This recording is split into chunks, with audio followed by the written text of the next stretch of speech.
Ready for your weekly tech fix? Want to know how technology sets us free? Well, get ready because here it comes.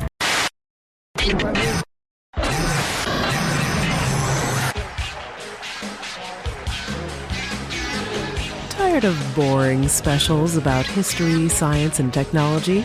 Then get on your best headphones because you might want to lay down for this. A Sovryn Tech special with the world's foremost anarchist technophile, Brian Sovryn. He has a huge, well, you know. And now, here's Brian.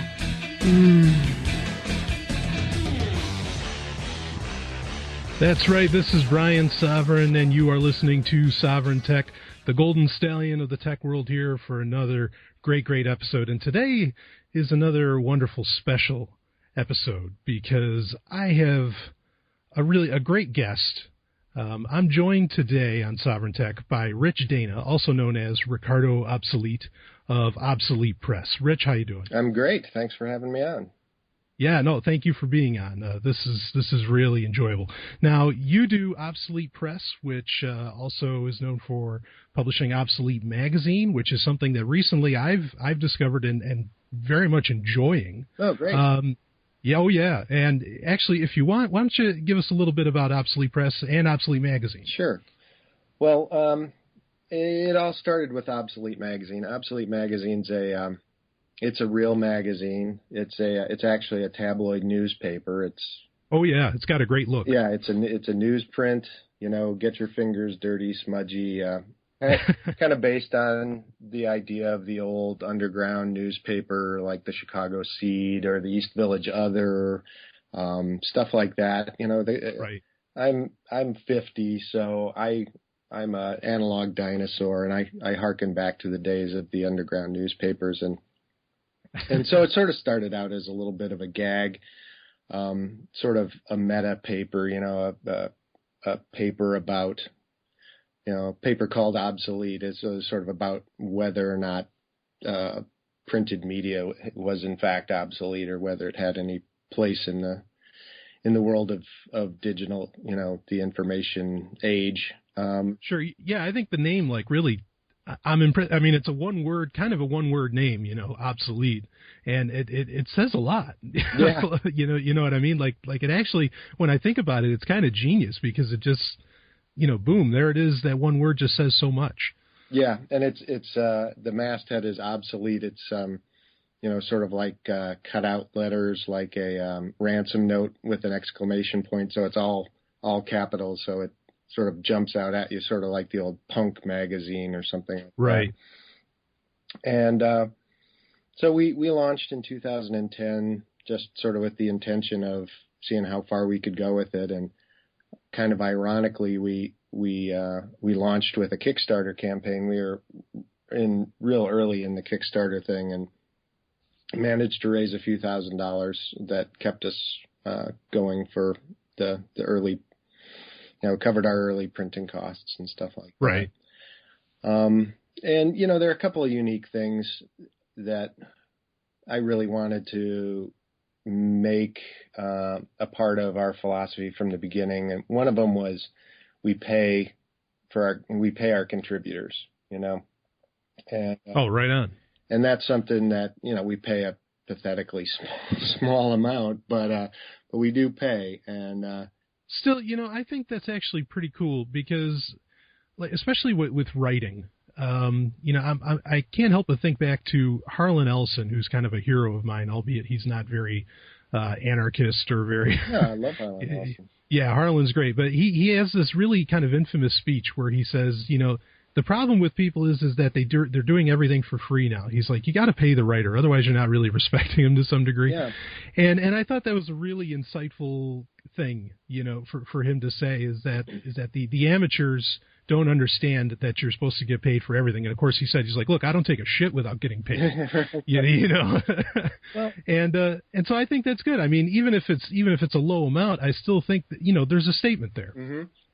Well, in the first issue, I asked, I don't know if you know who Mick Farron is. He's a UK science fiction writer, and he is an old friend of mine. And I asked Mick if he would do something for the first issue and a piece of original fiction, which he did.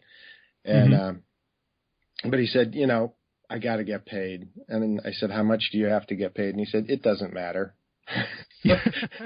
I just have to, I can't, if I give you something for free, then I have to give everybody something for free. So, right. And I think that is part of a bigger discussion that, really needs to be had about, the long tail model is great for, somebody like Cory Doctorow, but for the rest of us who are out here trying to make art or write or make music, selling 99-cent short stories, or giving stuff away or whatever is not a very sustainable model for a creative person to make a living. So, yeah, I agree. So that was just sort of something we said, if we can't pay people for their content, then we're just not going to do this. And then we've managed to keep doing that. And we've had another moderately successful crowdsourcing campaign since then. And, we're sort of just keeping it going. But another one of the unique things about the magazine is our distribution model, which we call Guerilla Distro. I love it. Which is people just get in touch with us. We give the magazine away, by the way. This is the world's worst business model. We pay our contributors and we give the magazine away. And of course, you can guess how much advertising we sell too.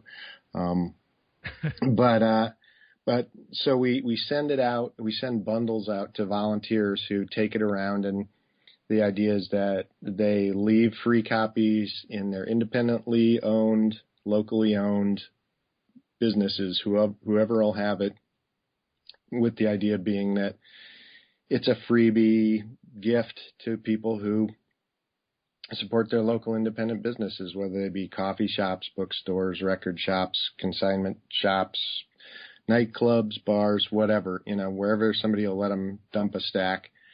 Sure. And then we try and keep an active list of businesses that allow us to distribute through them. And so it's very much a labor of love, even though you do take it very seriously. Oh yeah, yeah. It's a passion project. Right. But it's starting to get a little buzz. We're getting more and more people interested in getting it, and we're getting we're getting some real high quality submissions at this point. It used to be we kind of had to beg people to submit, and now we're getting a ton of good material submitted, and from all over the world. I mean, we've got a great artist that sends us material quite often from Bosnia. We've got folks from the UK, and the big sort of fun discovery has been how many great science fiction writers there are in Canada. I mean, there's just a hot sci-fi scene in Canada, and a lot of these writers have been sending us stuff, and we've featured some of their writing, and we'll be featuring more of it in the future. So, well, now that's interesting in Canada. Now, I mean, what do you have any theories as to why that is? Now, I know a lot of science fiction, especially since the late '90s, has kind of been filmed in like Vancouver. So I don't know if that's relative to that, or do you have any theories as to where does this science fiction scene come from out of Canada as far as writers? I haven't really talked to anybody about it other than Tim Beckett, a Canadian writer who lives in New York, who's a friend of mine who also designed the Obsolete website. He grew up in Uranium City in Saskatchewan, a uranium mining town, and he said, well, maybe it's because it's such a hostile environment up there. It's sort of like living on the moon already, Right. So you're kind of looking to that escapism just becomes all the more important, yeah. Right. And Tim, we've featured some of Tim's writing about where he grew up and the uranium mining in Canada, and now Uranium City is a complete ghost town since that industry has collapsed, and he's gone back and done photo essays and things, and it's pretty shocking that it's sort of like it's sort of like Chernobyl or something, the people just left one day and it's just gone, Wow. It's just returning to the wild. It's pretty amazing. Yeah, wow. So yeah, I guess I can see where a lot of that would be pretty fertile ground for some sci-fi thinking, for lack of a better phrase. So, and how many issues are you up to now? Is it 8, 7, or 8? Yeah, we're working on number 8. We're still taking submissions through the end of April. So if there are people listening out there who are, the theme is Obsolete Media, It's Alive, number 8. So we're looking for sort of slipstream type fiction. We feature some poetry, but then essays on, we've got a couple interesting essays already that have come in that we're planning to print. One on a guy, an artist from England who's doing stuff with a Timex Sinclair, like a vintage 1984 home computer, and some other cool stuff we can talk about if you want. Sure. I mean, like, what are the kind of essays that you usually get? Because maybe there are listeners out there, that would love to contribute to this, or even maybe put in, like you said, you do accept ads for it. So, but what, like, generally, like, as far as essays go, what are you usually looking for? And do you require big names, or do you just allow any submission from anybody? Oh, we take submissions from the field.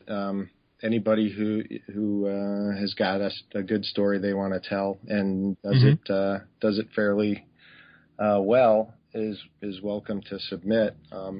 We've run essays just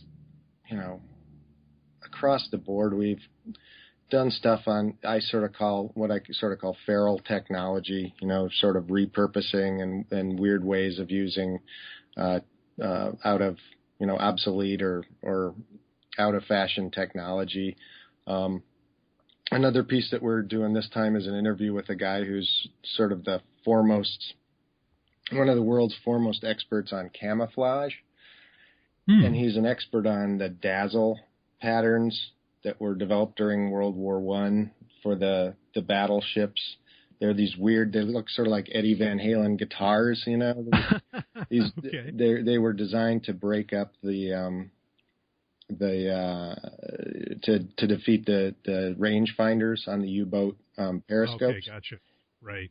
And ironically enough, now this dazzle pattern's coming back for beating facial recognition software.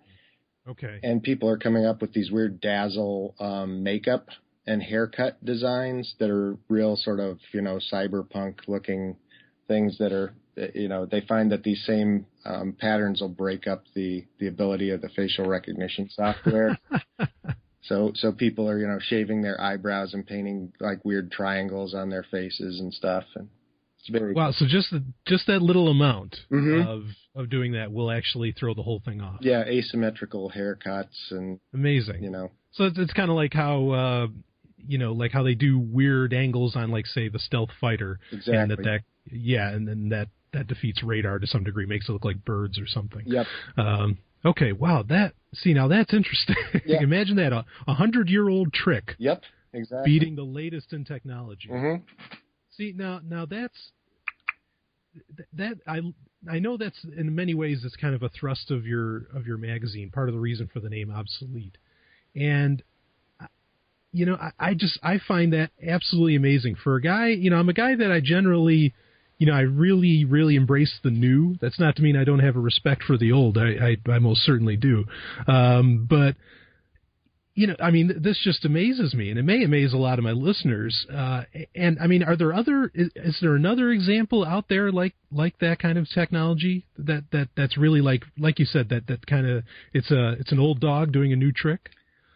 Oh, geez. Well, yeah, there are a lot of them out there, and I think it's sort of you look especially in the developing world, and you see people using old technologies in all sorts of ways that they weren't intended by the original designers. It sort of harkens back to the Star Wars initiative, during the Reagan years when they were going to build this anti-missile umbrella of satellites that we're going to be able to shoot down. So right, these are going to be like a laser platform essentially that would right, and the Russians basically just started developing these rockets that would send up piles of junk, chaff. They could just fill a rocket with old Skoda parts, and it would defeat the highest tech stuff. And there have been. I remember a story in Wired many years ago about one of the military proving grounds where they test a lot of new technology, and apparently they have a bunch of ex-SEALs or something who are sort of the home team there. They're sort of like the Taliban, out in the desert in Arizona somewhere, and they have just the most basic weaponry, but they send out all these new technologies to test against these guys who are sort of the generic indigenous force, and they've basically never been beaten, because they know the territory. They know, they have the home field advantage. So sure, now that is interesting. There are just a lot of, and in sort of peaceful tech as well. You look at the developing world and things like, pedal power and, taking apart. I don't know if you've ever seen the website AfriGadget. No, I haven't seen that. Oh, you got to check it out. It's Afri, A-F-R-I, Gadget. And it's just a guy who documents, he goes all over the African continent and documents what people do with, junk, what we would consider junk, and the way they turn it into, useful stuff. It's pretty amazing. Well, I just pulled it up, and wow, how to fix a bicycle tube. Right, you see the schoolgirls with their urine-powered generator?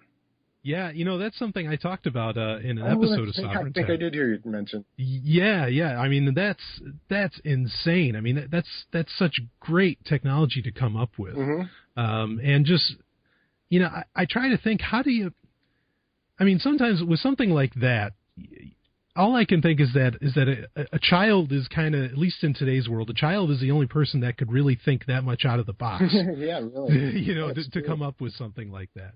And I think, I mean, this might be a little bit of a tangent, but sometimes I wonder with a lot of these technologies, like it's amazing. Okay. Let's take movies, for example. When DVDs came out, they started putting all these making specials on the movies and everything, and like I remember watching for like the original Superman movie from the 70s, they did the making special for that. And then, and you watch it and you just go, wow, how did they pull that off? And then they tell you, and you're just shocked at how simple sometimes the way they pulled off special effects back then was. And then, but making specials for a modern movie, anything made after like 2003, are positively boring. It's like, oh yeah, we did it with computers. Mm-hmm. You know what I mean? And so I wonder how much creativity is lost in the fact that you don't have to, like with computers, it almost seems, I mean, granted, I'm talking about movies, but I want this to kind of scope beyond that, because computers can kind of do everything, and that's good, but how much creativity is lost because everyone just thinks to themselves, well, the computer will do it, and then you miss out on the idea of something really like a generator that runs on urine. Right. Well, yeah, there's so many different levels to that kind of question, that's true. I was an early adopter of all kinds of digital technology. I mean, I grew up in the 70s and,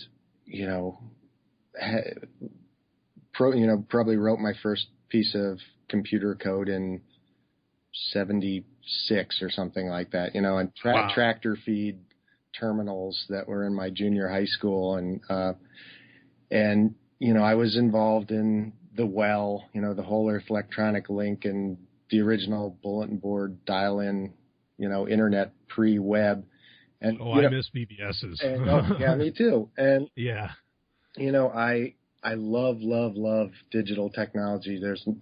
I'm not a Luddite in any way, shape, or form, but I'm also a guy who I can't live at a computer terminal. I have to be, in the physical world. And there is, something really special about the physical act of creating. And as much as I love to write and make art on a computer, it's just not the same process, and it doesn't bring about the same results. And yeah, I mean, the early sci-fi movies, the models and the artifacts of those movies are so intense. Whereas now CGI, big deal. I've seen it before. Yeah, exactly. I mean, I remember, growing up, like when they had a big making special for Jurassic Park. Mm-hmm. And, okay, then it was impressive because it's like nobody ever did this really before with computers except for like maybe young Sherlock Holmes or maybe the Tron. But then after that, it was just like, yeah, who cares? Ooh, you did that. Mm-hmm. Well, and science fiction really changed. Science fiction movies in particular really changed. And I think, for me, I grew up in a real weird time because it was sort of the end of the golden age and the sort of tech utopian ideal of the original Star Trek, which mm-hmm. I was a huge fan of.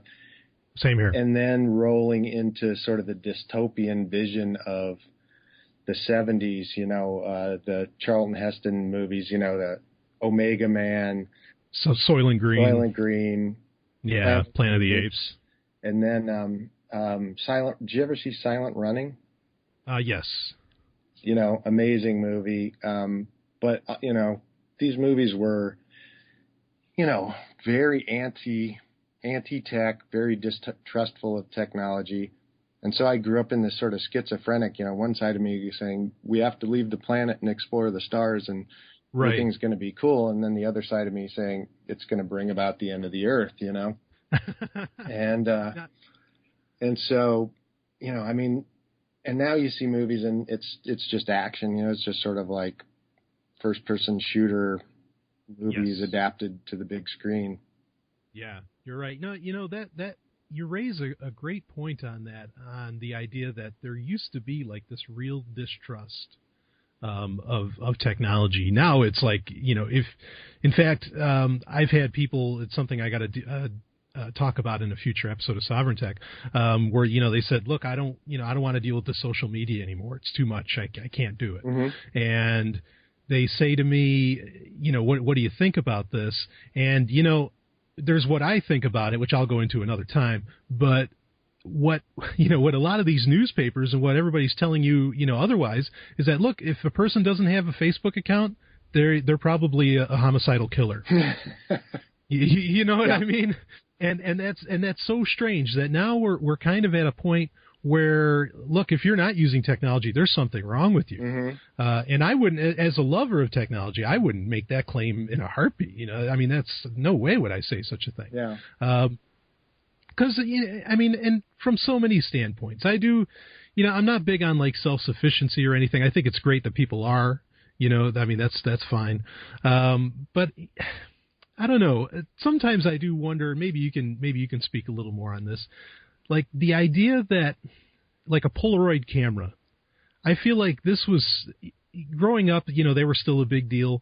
And I still think that is so amazing and maybe even a little bit beyond. I know there's computers that, you can take a digital camera, hook it up to a printer, a little printer that can instantly print out the picture or something. But that's incredible that all in one, you had an entire photo studio literally in your hands, mm-hmm. That would instantly, bring out the photo and all that stuff. And boy, that, I wonder if that's kind of lost because that literally brought the picture into the real world in almost real time, or at least in a few minutes. And yeah, I mean, there seem to be like a lot of technologies like that. Like I wonder too, maybe I'm asking too many questions, or all in one, but like I wonder too, you take the Voyager probes that were sent up in, in the 70s, and they put the records on them, the gold records.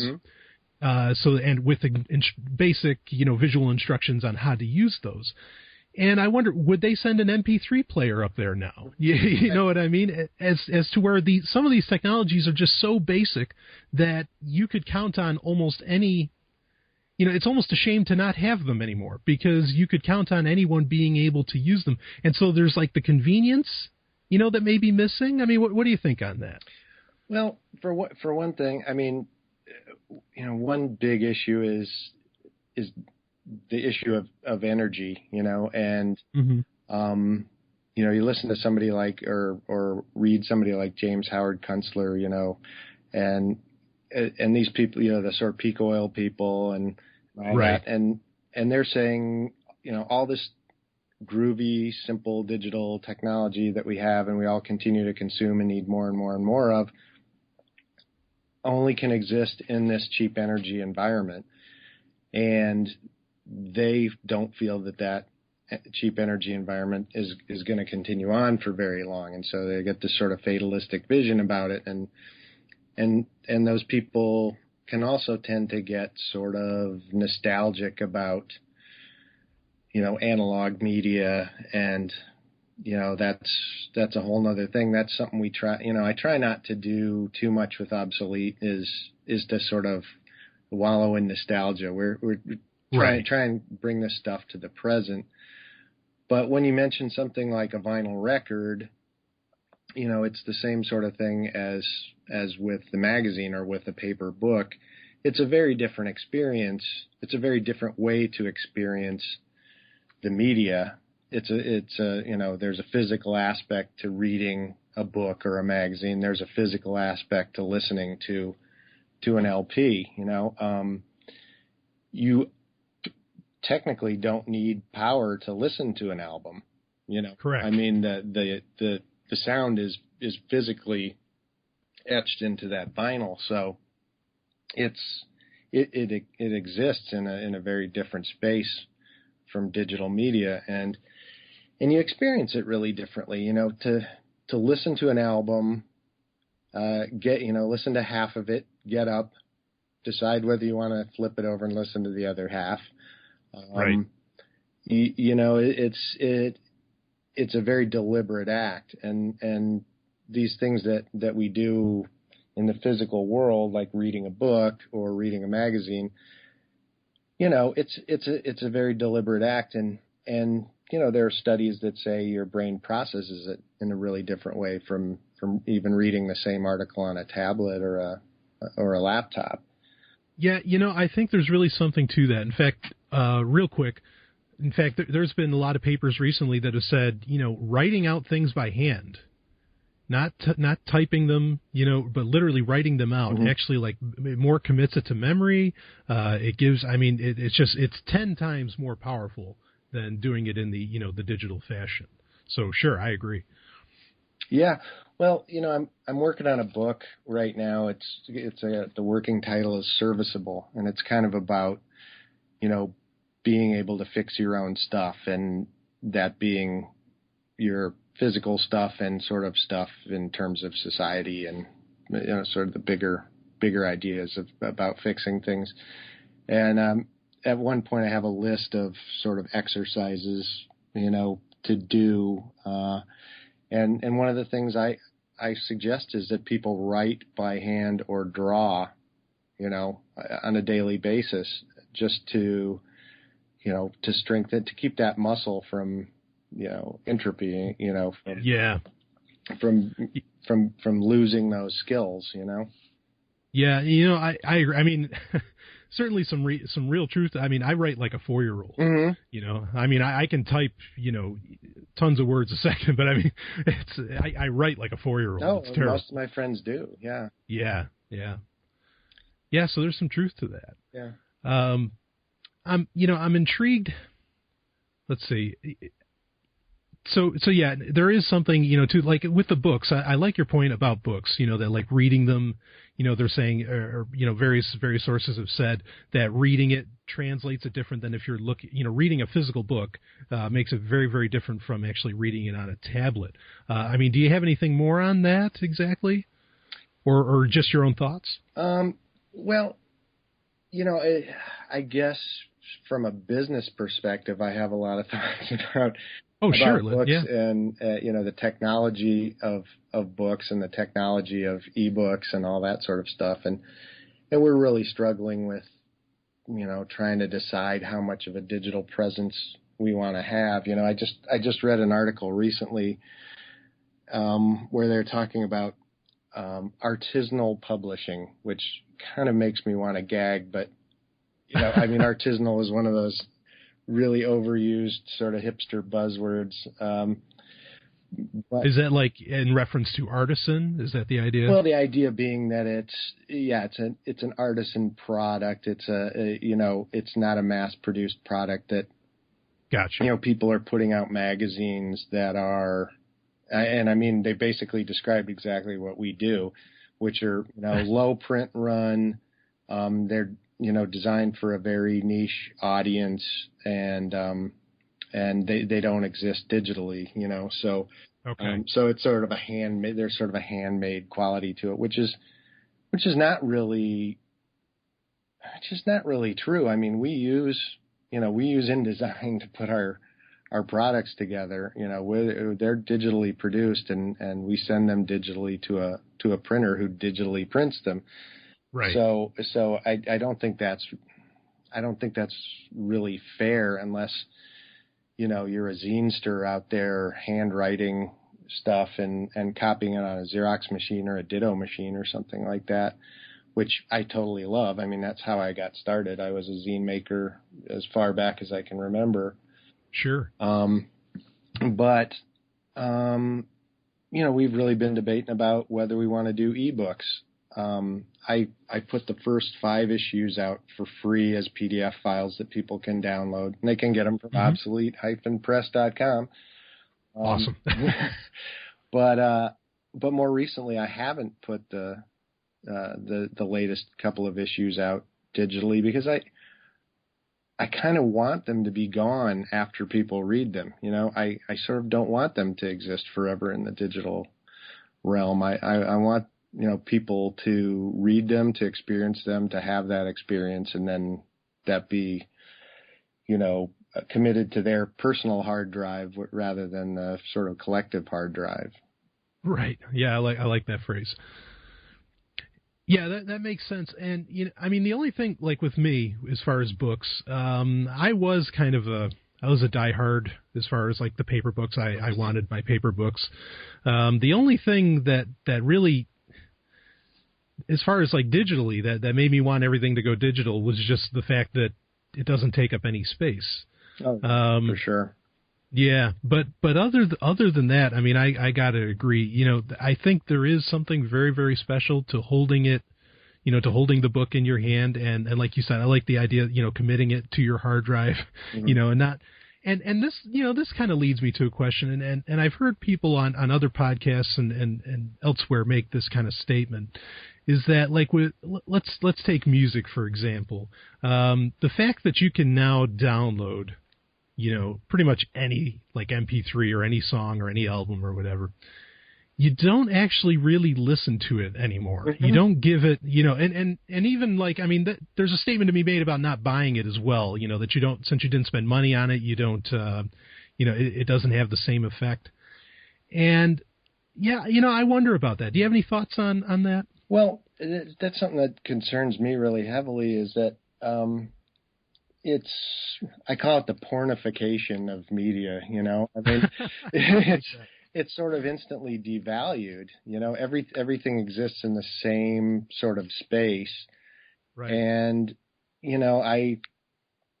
for instance, I had a friend, an associate I worked with who was a Pulitzer nominated journalist. The newspaper she worked for downsized, and she lost her job the way most journalists do these days.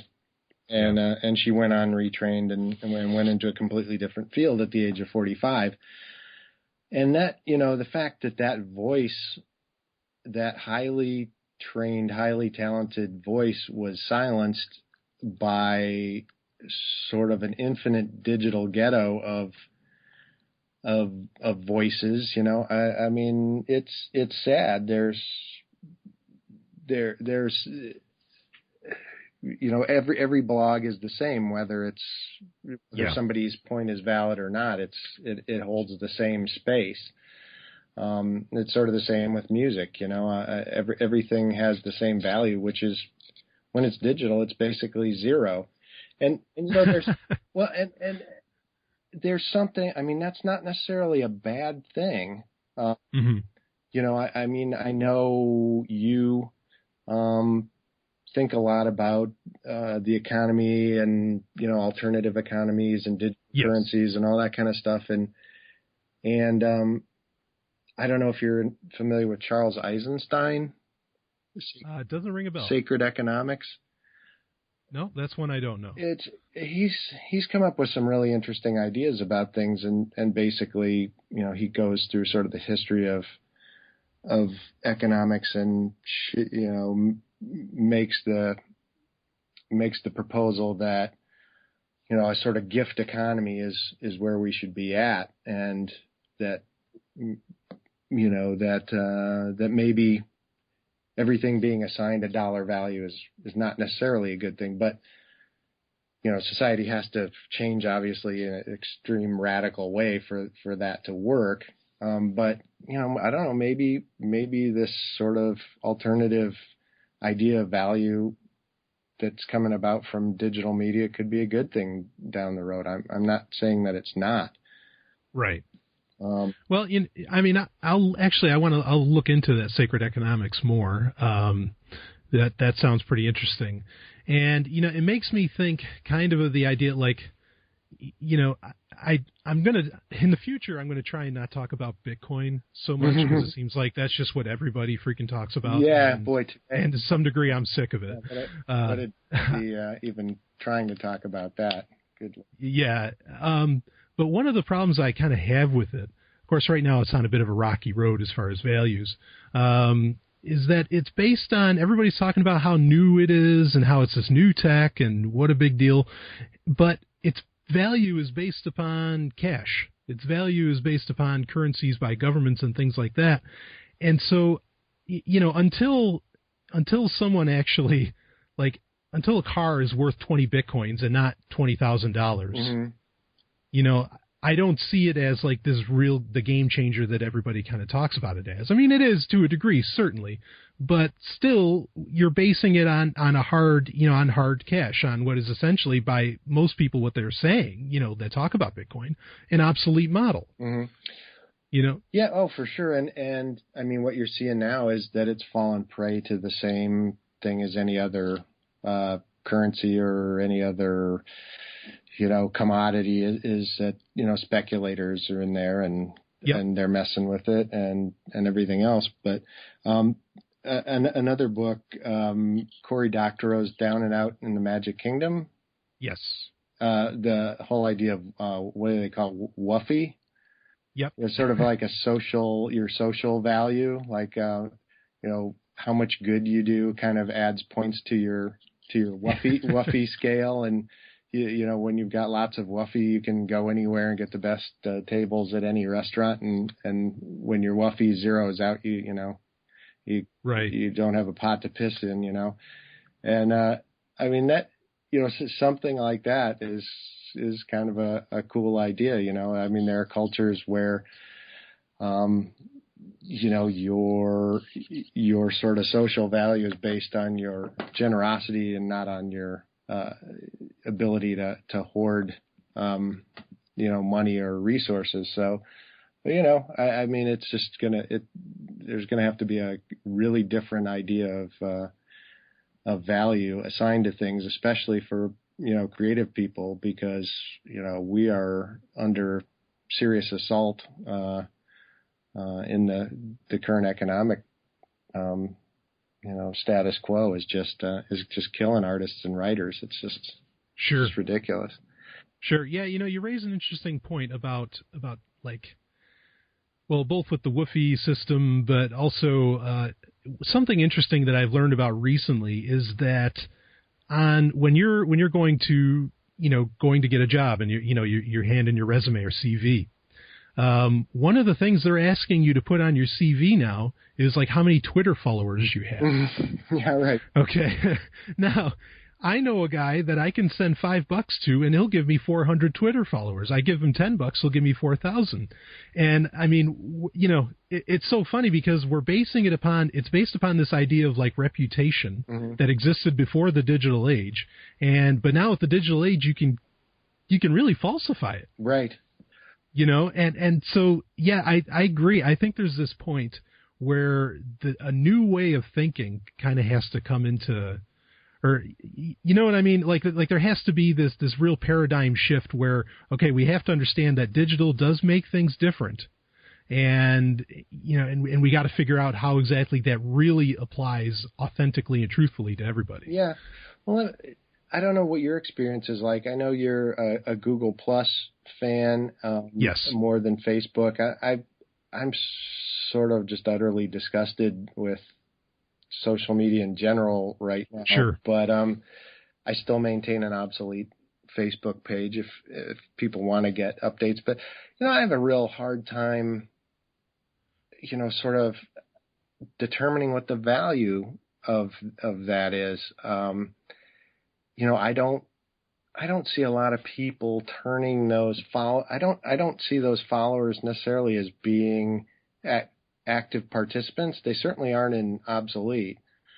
Mm-hmm. We have a number of people, they read it, they comment, and that's all good. But if I put out a call for submissions, those people are generally not coming through social media. They're not active participants in the process.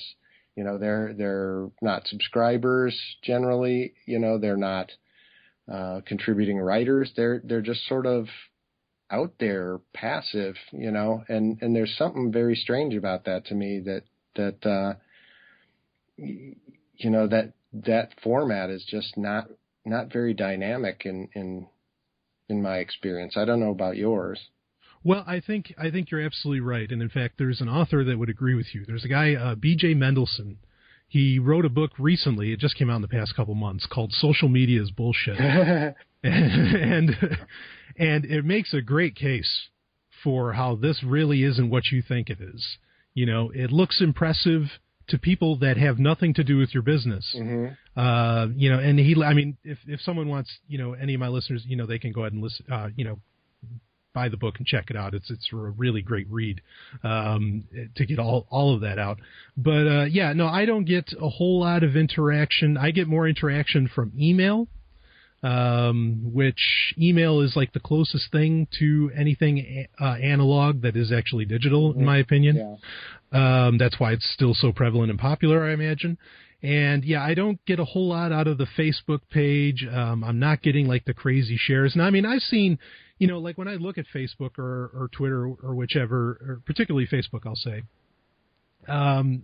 like when Britney Spears posts a picture, she'll get 20,000 likes. Right. And I don't even know what that means, but, and I'm I have a pretty good business acumen, and I just have no clue. I'm like, okay, what does that say? Right. That she got 20,000 likes on Facebook? But I will. So I think I agree with you that it's not, this whole social media thing is really not. It's good to, if some people like follow it and it just to where it works like an email newsletter would, where it's telling you, okay, these are the updates, this is what's going on. Mm-hmm. But I'm definitely not getting a whole lot of interactive content out of it, at least not yet. I will say with Google Plus, granted, I'm kind of a Google fanboy, but with Google Plus, I think the main reason I'm pushing it, this full disclosure, the main reason I push it and that I'm using it is that I think most of Google's services, which are becoming, ubiquitous. They're just everywhere. That's going to be like the central hub for all that. Mm-hmm. So I figure, head it off at the pass, get big on there as soon as I can, or be as present, not necessarily big, but be as present as I can on there, just because that's where everything's going to kind of come together, maybe even email. Mm-hmm. So that's a bit of a bet. But by and large, I agree with you. I'm not seeing a whole lot happening with social media. And like I said earlier in this show, I'm getting emails from listeners saying, look, what are your thoughts on this social media thing? Because it's just taking too much of my life. Yeah. Yeah, it does. It does. And, particularly with Facebook, the interface is just so inelegant. It's so clunky and Yes. horrible. What I finally ended up doing with my personal Facebook account was I unliked everything. Right. And I dumped everyone who I don't have not at least had an email exchange with, Right. So these sort of friends of friends of friends that I'd accumulated, I sort of shucked all them, shucked all the likes, and then really clamped down my my feed. And so now I get these sort of a nice little set of updates from close friends right. that I can scan through a couple times a week and reach the last one, that I looked at the last time. And so that it's just sort of just for, keeping track of friends. And then Google Plus I see is being much more effective in terms of sharing articles, getting news, sort of what RSS feed would do for you otherwise, sort of just sharing information. That the whole circle idea and stuff seems to make a lot more sense. It's a lot easier to organize and compartmentalize your interests instead of just having this pile of shit that just comes in endlessly, and it's exactly. Yeah, I did the same thing with my Facebook, where I just unliked so much stuff, and even so a lot of it seems like really. It seems so impersonal because, some of them, like people that are quote unquote friends, they're Facebook friends anyway, they're like, oh, please like this page. And it'd be, and I remember, not that they have to like, not that I need reciprocity, but like I would send out, here, like Sovryn Tech, and they never click like, but then they just send, all these things, from all these other people that are like, oh, please click like. And it just seems like very, very impersonal, and I don't like that. And it really just goes to show to me anyway, just how nonsensical a lot of social media is in general, just because it is totally impersonal. It's people often doing things just as like some kind of kind favor. And to make it worse, there's nothing wrong with kind favors, but when it's impersonal, it's almost like it just proves it's meaningless or meaninglessness. And yeah, and I agree with you about Google Plus, where it, like when I go to my Google Plus, feed essentially, the things I learn just scrolling down like twice is astonishing. There's so much like great information there, but for whatever reason, more people aren't using it, and I'm not sure why that is exactly, but yeah. Well, and again, sort of back to the stuff we deal with in the magazine. In the second issue, yeah, I interviewed Cory Doctorow and we sat down and had a really great conversation about a lot of the stuff, and we agreed on a lot of stuff. We disagreed on a lot of stuff, but sure. One of the things we were talking about was sort of the sense of community inside and outside the digital realm.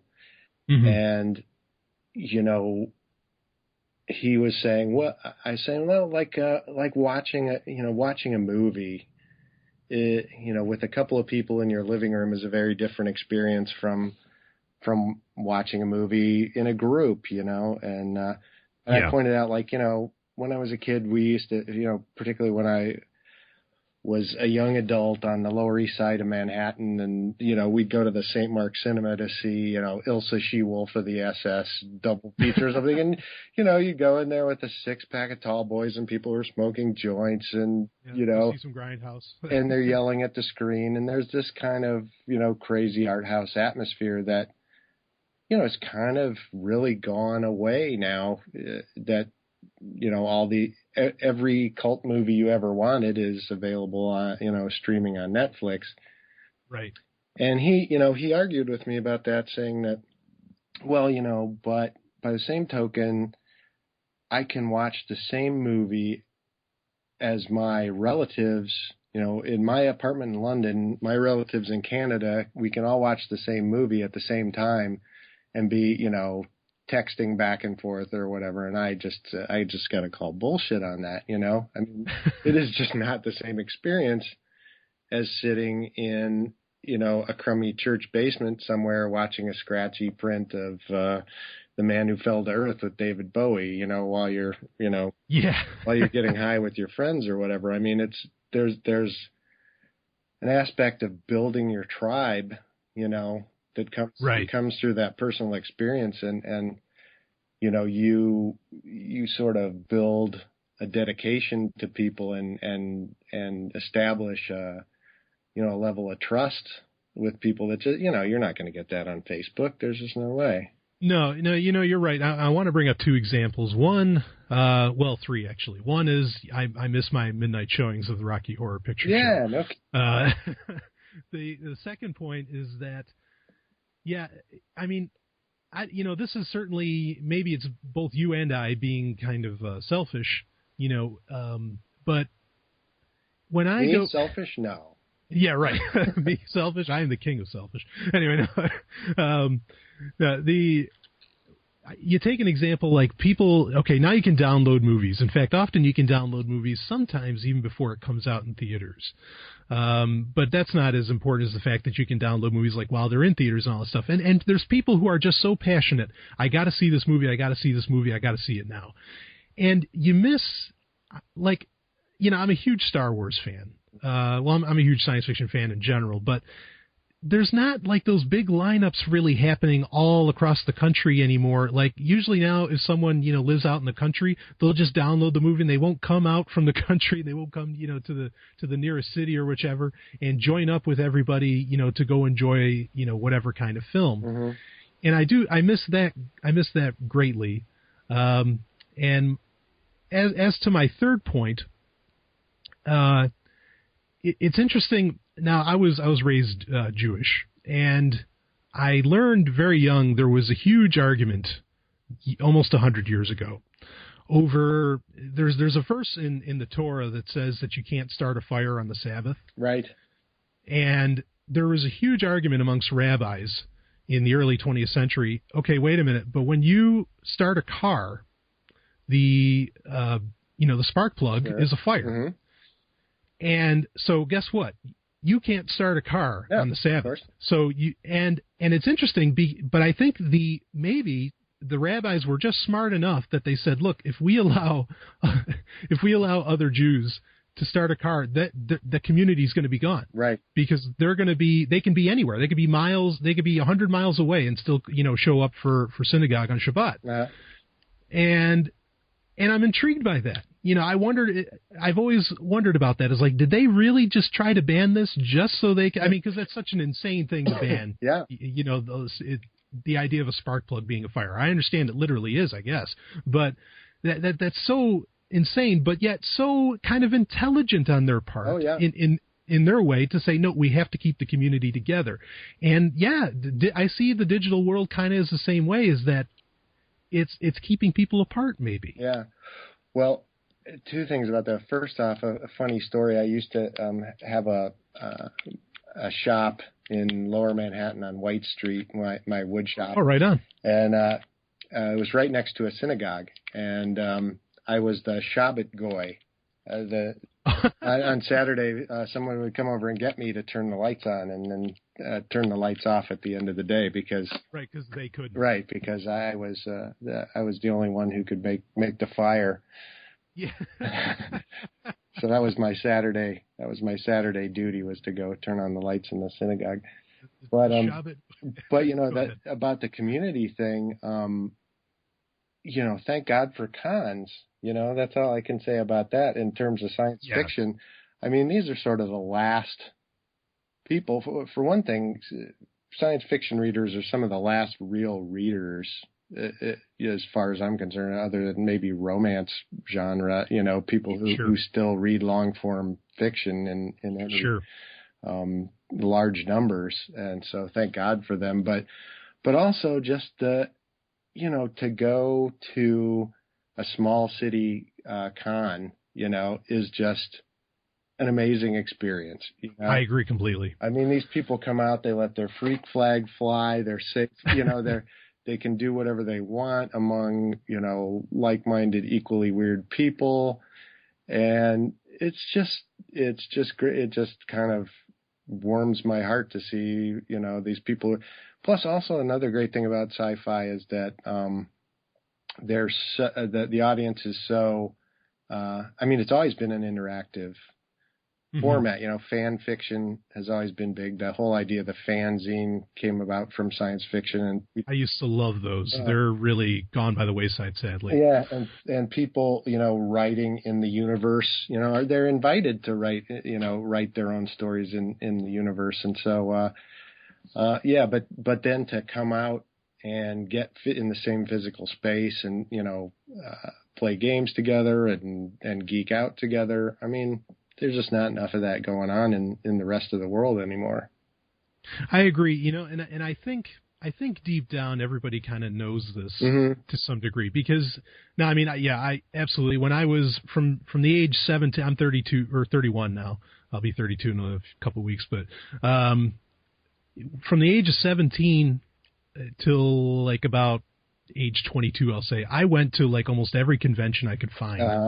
I just had to be there, and I just had to go. And it's interesting now when I think now I live in New Hampshire. I am a participant of the Free State Project, which my listeners should be familiar with. If not, go to freestateproject.org. And they hold a couple of events. They actually hold more than that. But a couple of the big ones are essentially conventions. There's Liberty Forum, and then there's PorcFest, the Porcupine Freedom Festival. And it's funny because you meet all these people and you talk to them on Facebook, online, everybody's friending you from all around the world even, but then, and they kind of get a feel for what it's like here, but then when they actually come to like a PorcFest and they don't want to leave. Yeah. You know what I mean? And even before, they're like complaining about the weather, they're complaining about this, all this stuff about New Hampshire, all these negative things that they build up in their mind. And then they finally come here and they get together and there's just that insane community like you get at a science fiction convention. And they just don't want to go. And so that's why I wonder, I think deep down, a lot of people know that there is this digital world doesn't always lend itself to, to being the most, personally fulfilling and maybe even efficient. I'm not even sure which adjectives to use there. So that you raise a great point. Yeah. Well, I think Burning Man sort of represents that kind of thing too, or the sort of burner culture. There are certain other sort of little pockets of it going on around, but yeah, I'm fascinated by the Free State Project. My wife and I have talked about moving back to the East Coast, and we've thought about New England, and I'm really anxious to check out what's going on out there because it sounds like you guys are doing great stuff out there. Yeah, it's pretty amazing what happens when you really get a community together, and you're not just posting stuff on Facebook anymore. You know what I mean? And you're like really here and really doing things. Yeah, absolutely. It is. I don't regret my decision one bit in moving. I'm from New York, and so I didn't have a long trip to go, but yeah, it's been amazing to have that built-in community there. If I want to switch gears a little bit, sure. And I'd love to get. This is a question. I'm just kind of like fielding this out of the blue. What are your thoughts on transhumanism? So. I'll say right off the bat, I'm sure I've mentioned it on the show before, that I like it, but at the same time, I do understand where people come from, where they're like, whoa, hey, this is going too far or something like that. But I'm interested to hear your thoughts. Yeah. In the last issue, issue number 7, we actually had a piece by Rachel Haywire. Don't know if you know Rachel Haywire. She puts on the what's it called? A big transhumanist festival in LA every year. And I think she might be on the H+ board of directors, or she's running. Oh, wow. Okay. For the H+ board of directors. I'm not sure. But, I'm sort of fascinated by the idea, the whole, it kind of gets down to, my wife and I were rewatching the Dollhouse shows. Yep, that's a show where they have like these women that are spies, and they essentially erase their personalities after every mission, and then they give them new ones. Did I sum it up right? Yeah, that's right. It's men and women, and they imprint them with a new personality, and they become an expert on whatever they need to become an expert. They just basically plug in the information they need. But sure, it sort of got me thinking about the whole idea of what constitutes your soul, and could that be transferred, or would it just be a copy? All that kind of stuff, all those kind of laying in bed awake at night thoughts. But yeah. So that sort of bigger question is above my pay grade for sure. But but in terms of sort of the movement, Ray Kurzweil, the whole sort of thing, I'm kind of two minds about it. I sort of feel the way I feel about Christianity to a certain extent, in that it kind of gives you an out for dealing with the present, or it could, but by the same token, I think, especially if we're going to take things seriously, like space travel, we're going to have longer lifespans. We're going to have to be able to transfer information over longer periods of time. And I don't know if you're into Anton Korzybski at all, but sort of his idea about time binding, Oh, no, I'm not familiar. What's Well, he's the father of general semantics, and he came up with these sort of three classifications, that they're energy binding life forms, which are like plants, which take in energy directly from the sun and minerals and water, and then they're space binding, animals that can move through space and have territories, and their sort of lives are defined by that. And then there's time binders, and that's humans. We're the only life form on Earth that sort of has the ability to transfer information across time. Gotcha. And so, we need to, be able to exploit that. That defines us for better or worse. So, why not go with it? Right.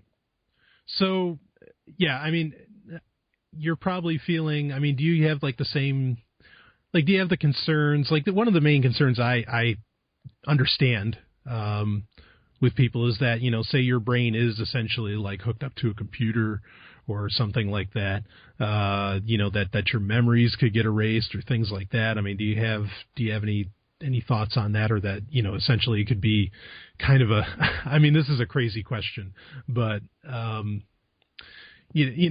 the idea that you would be controlled, because you're not autonomous yourself anymore, because of that electronic, nature of it. I don't know. That's a really deep, a deep question. It's like, when I was watching the Dollhouse, I'm like, well, if they copied me, if they downloaded me or backed me up right now, and then I got hit by a car and they took my backup disk and installed it in another body, would I wake up and still be me? Right. Who knows, man? I just don't. I don't know. That's kind of like asking if there's a soul or not, and that's that's the eternal question for sure. Yeah, that's bigger than Sovryn Tech. Yeah. No, I'm with you. Fair enough. Yeah. Yeah, I was just, it's a question I like to ask a lot of people, and you in particular, having such a very vested interest in, in older technologies and bringing them into new ways, and, or just being into older technologies in general. I thought it'd be an interesting thing to ask, but you're right. It is so huge. Yeah. It is such a gigantic topic. Well, it's kind of like asking, is, William Shakespeare still partly alive because of how much of his thought process was recorded on a primitive hard drive, Right, right. Is a little bit of him still actually alive?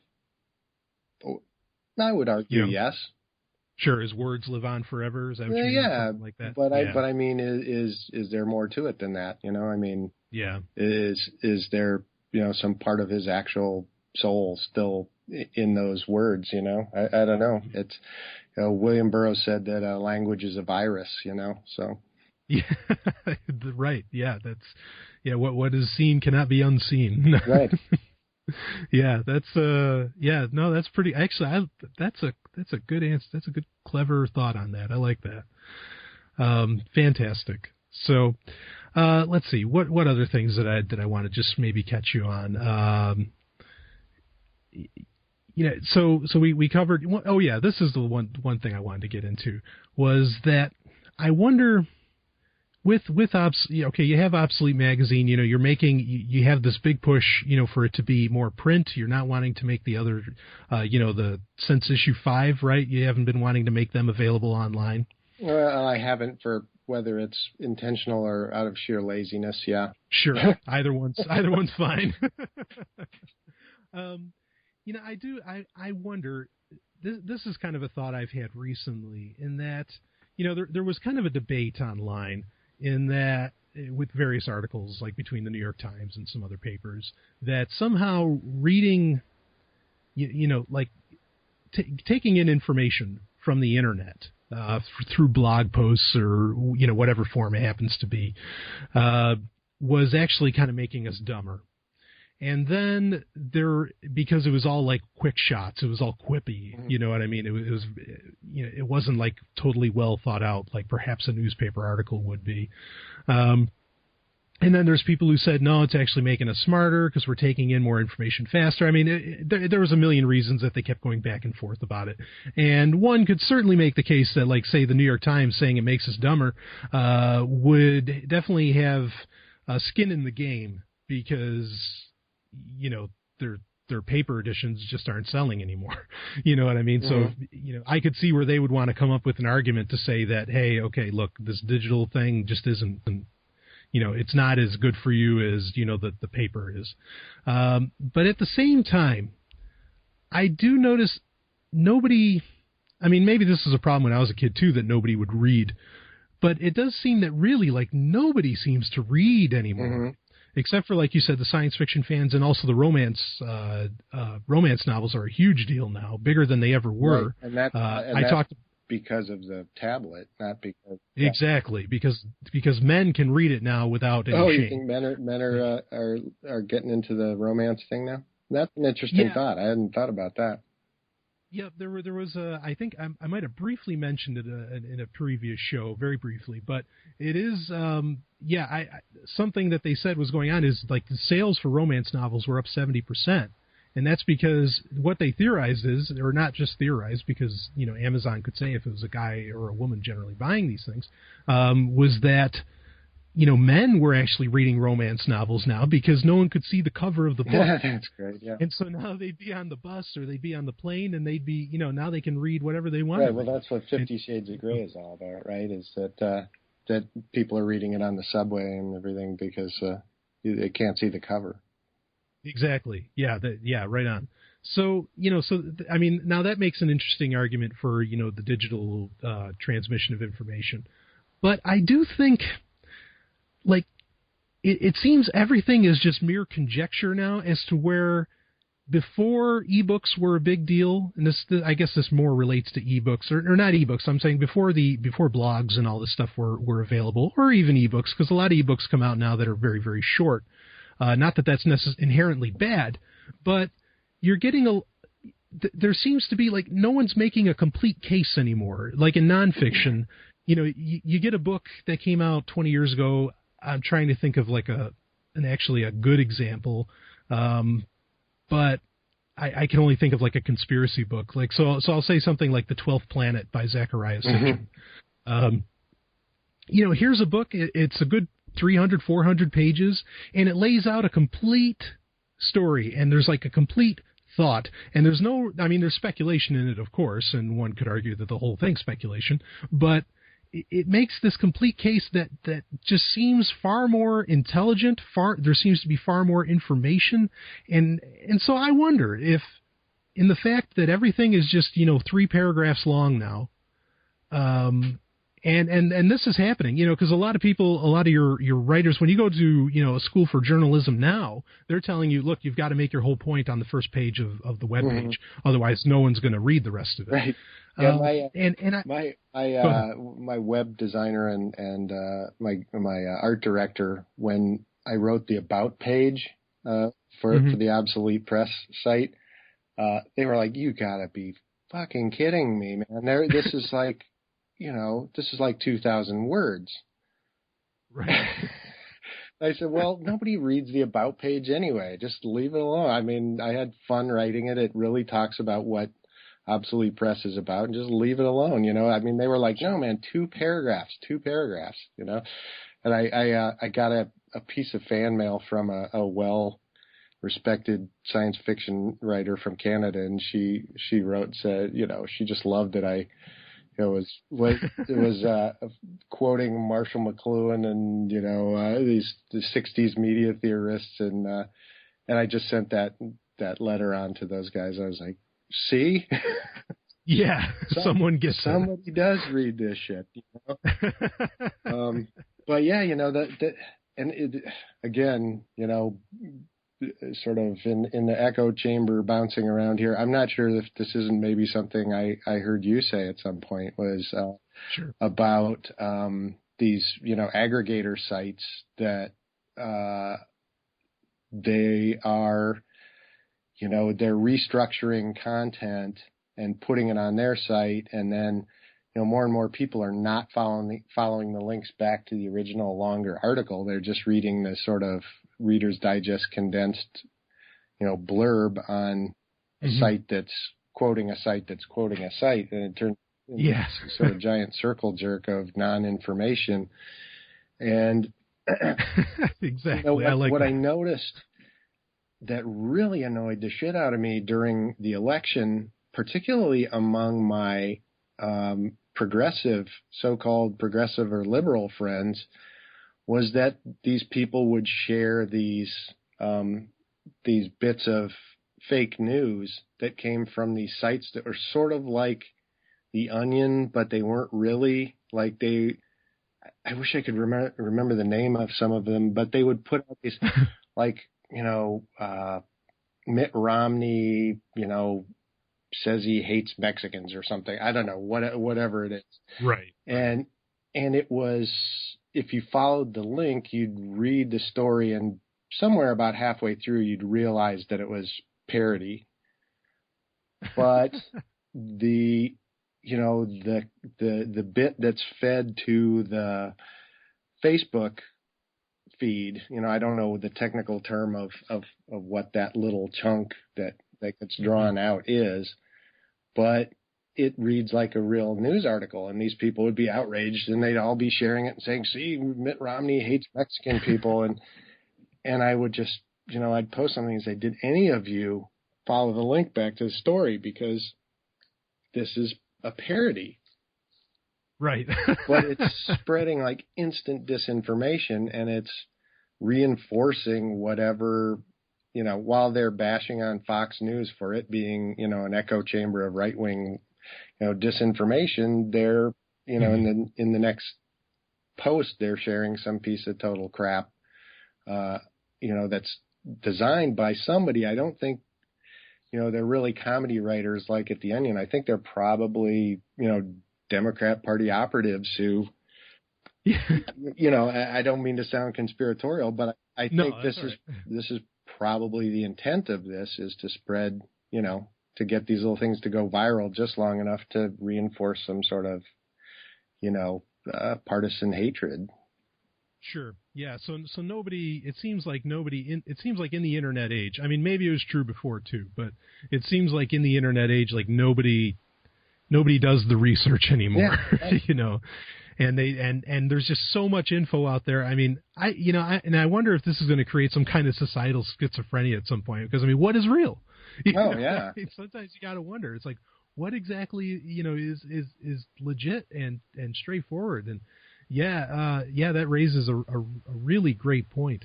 So yeah, I mean, in that line of thinking, I still really appreciate the fully drawn out, 400, 500, 600 page book that has a lot of thought put into it, that had to actually get edited, that had, there's so many things to it. And yeah, I feel like, and I get ebooks all the time. I enjoy carrying a huge library with me, but it seems like even kind of the books have gotten like shorter for some reason. And I don't understand why they should be any shorter now than they were then. But of course, maybe that's all anecdotal. Well, I don't know. That's true. And part of the reason from the, professional publishing aspect is that, they used to want, and still, a lot of publishers want 100,000 words for a novel because of the thickness of the spine and how it shows from the shelf. Right. So that's a big deal, and there are a lot of book readers who buy by the pound. It's like, well, I can get this 200-page J.G. Ballard science fiction novel for $6.99, or I can get this, 3,000 word Neil Stevenson book for the same price.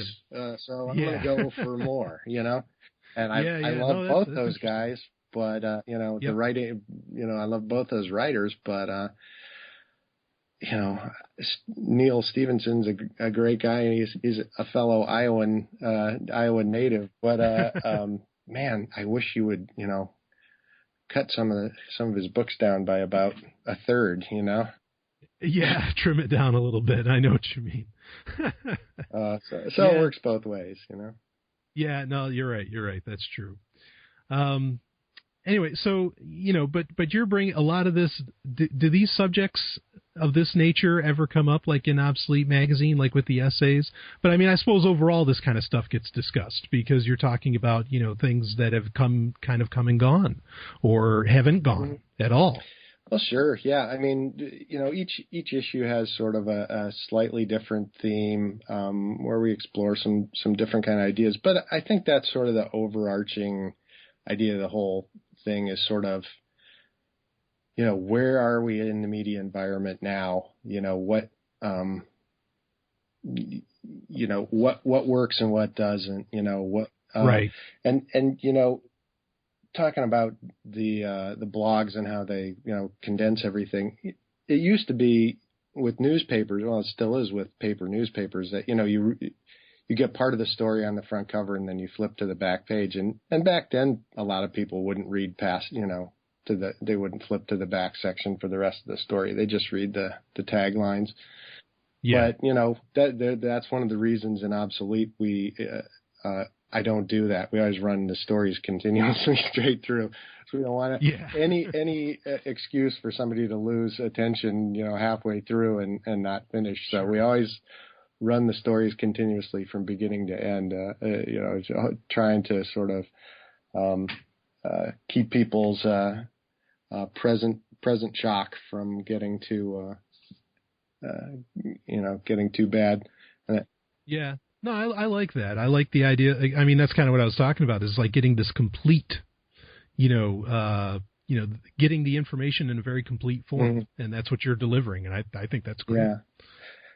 Well, we try and keep stuff at under 3,000 words. So you get a decent article, but it's in the context of, sort of a lot of different writers and artists addressing similar topics. So you get sort of a nice, spicy stew of different ideas about a topic. So.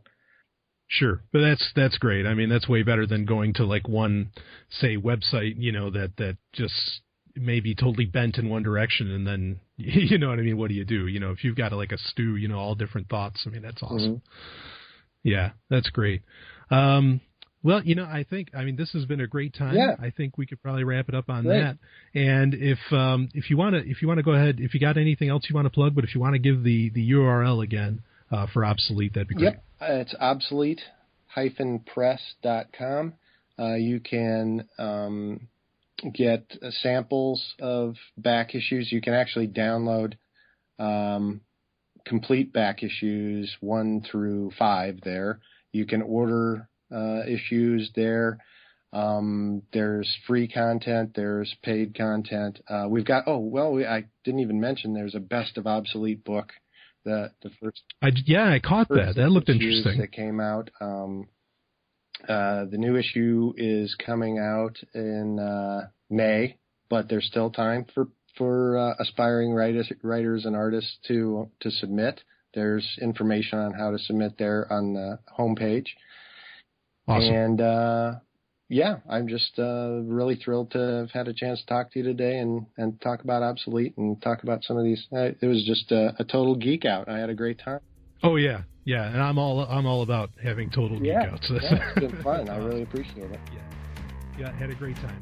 Okay, well, Rich, thank you so much. Again, that's Rich Dana, Ricardo Obsolete, and he runs Obsolete Press and Obsolete Magazine, and my listeners, please check it out. I've enjoyed it, so go for it. Rich, again, thank you so much. Thank you.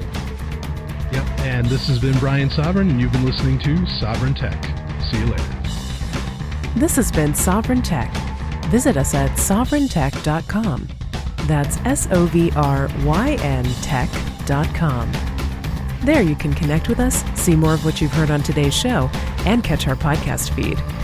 Sovryn Tech is open source. We encourage you to share. Later, nerds.